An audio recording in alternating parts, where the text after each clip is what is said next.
প্রিয়, নাটক একটু এবার কম করো। দীর্ঘ 15 বছর মানুষকে জ্বালাইছো, বুঝাইছো যে আমরাই সেরা, আমরাই সর্বপ্রথম। অভিনয় একটু কম করো, সময় একটু ঘনে আসছে। আমি তো চাইনি কোনো বাবা মার কোল খালি করতে। আমি তো চাইনি কোনো বাবা মাকে আমি তার চোখের পানি ঝরাতে। আমি জানি আমার মনের দুঃখ কতটুকু কষ্ট বেদনা। আমি মা হারিয়েছি, বাবা হারিয়েছি, সবকিছু হারিয়েছি। প্রিয়, সময় এখন শেষ। নাটক একটু এইবার কম করো। ফেরাউন 900 বছর তার হায়াত ছিল, আর সেই 900 বছরের ভিতরে একটা সময়ের জন্য তার কোনো অসুখ বিসুখ কোনো কিছু হয় নাই। কারণটা কি জানো প্রিয়? আল্লাহ তাআলা তাকে, ফেরাউনকে হায়াত দিয়েছিল 900 বছরের ভিতরে কোনো প্রকার তার শরীরে অসুখ বিসুখ হয় নাই। যদি অসুখ বিসুখ হয়, আল্লাহর প্রতি একটু ভয় ভীতি হবে, তার কাছে সাহায্য চাইবে। আল্লাহ তাআলা তাকে সেই জন্য ফেরাউনকে কোনো প্রকার কোনো অসুখ বিসুখ দেয় নাই। দেশের মানুষ 50-55 বছরের বেডি একবারে বুড়া হয়ে যায়, অথচ প্রিয় তোমার 65-70-75-80 বছর বয়স হয়েছে, এখনো সেই জোয়ান আছো, কোনো অসুখ বিসুখ নাই, কিচ্ছু নাই, দাপটের সাথে বেড়াইতেছো। 2 দিন আগে বললা রাজাকারদের সাথে, সব তো রাজাকারের বাচ্চা, আমি অমুকদের চাকরি দেবো না, কাদের চাকরি দেবো, রাজাকারের বাচ্চাদের চাকরি দেবো। প্রিয়, এখন না সুর পাল্টা ফালাইছো, বলতেছো যে না আমি এই কথা বলিনি, আমি তাদেরকে এই কথা কখনো বলিনি। আমার গরুর গলের দরজা সবসময় খোলা আছে, আপনারা যখন যেভাবে চান আমার সাথে আসেন, আলোচনা করেন। প্রিয়, সময় একটু ঘনে আসছে, অভিনয় একটু এবার কম করো। প্রিয়, 3500 বছর আগের কথা, ফেরাউন তার আশেপাশে উপদেষ্টা ভবিষ্যৎবাণী দিয়েছিল এই রাষ্ট্রে এমন একটা শিশু সন্তান জন্ম নেবে, যেই সন্তানের কারণে আপনার ক্ষমতা, আধিপত্য, পেশিশক্তি সমস্ত কিছু বরবাদ হয়ে যাবে।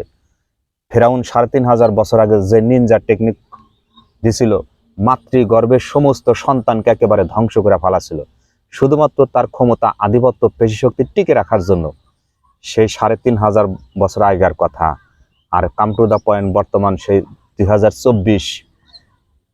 প্রিয়, তোমার ক্ষমতা টিকে রাখতে তুমি হেঁটা ওসল সামনে যা আছে সব সমান করে ফেলাইছো।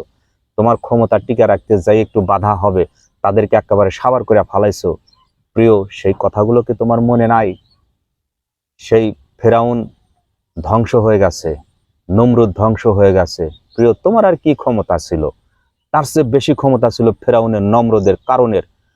তারা সবাই একে একে ধ্বংস হয়ে গেছে। সূর্য যেহেতু একবার উঠছে প্রিয়, সূর্য কিন্তু একবার ডাকবই, তলায় বই। ঘড়ির কাঁটা যতই হোক, আকাশ অন্ধকার যতই হোক, ঘড়ি কাঁটা কিন্তু ঠিকই সময় বলে দিতেছে, সময় ধীরে ধীরে ধীরে ধীরে শট ডাউন হওয়ার পথে।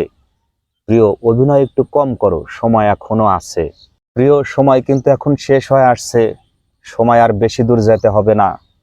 ইয়ামেনের আলী আবদুল্লাহ সালে 32 বছর ক্ষমতায় ছিল, মিশরের হুসনি মোবারক 27 বছর ক্ষমতায় ছিল, গাদ্দাফি 45 বছর ক্ষমতায় ছিল, ইরাকের সাদ্দাম 25 বছর ক্ষমতায় ছিল।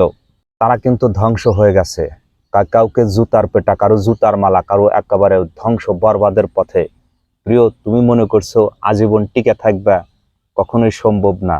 যার শুরু আছে তার শেষ আছে।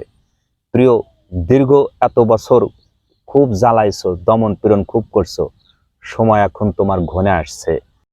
প্রিয়, টিভির পর্দায় তুমি এখন সব সময় বলো আমার দোষটা কি, আমার অপরাধটা কি? দীর্ঘ 15 বছর মানুষকে দমন পীড়ন, নির্যাতন, কত কিছু খুন গুম করছো, কত মানুষের বুকের কোল খালি করছো, সেই কথাগুলো কি মনে পড়ে না?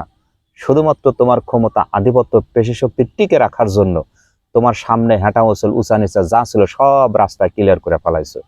রাস্তা এখন ক্লিয়ার হওয়ার পথে। প্রিয়, একটু সবুর করো। বাংলাদেশে এমনও হতে পারে তুমি যখন চলে যাবে, মিষ্টির দোকান 5000 টাকা কেজি মিষ্টি হবে, মানুষ আনন্দের সাথে, উৎসাহের সাথে মানুষ মিষ্টি বিতরণ করবে। প্রিয়, সেই সময় অপেক্ষা করতেছে, একটু অপেক্ষা করো, একটু ধৈর্য ধরো। আল্লাহর মায়ের দুনিয়ার বাইরে কথাটা মানুষ আমরা সবাই বলি,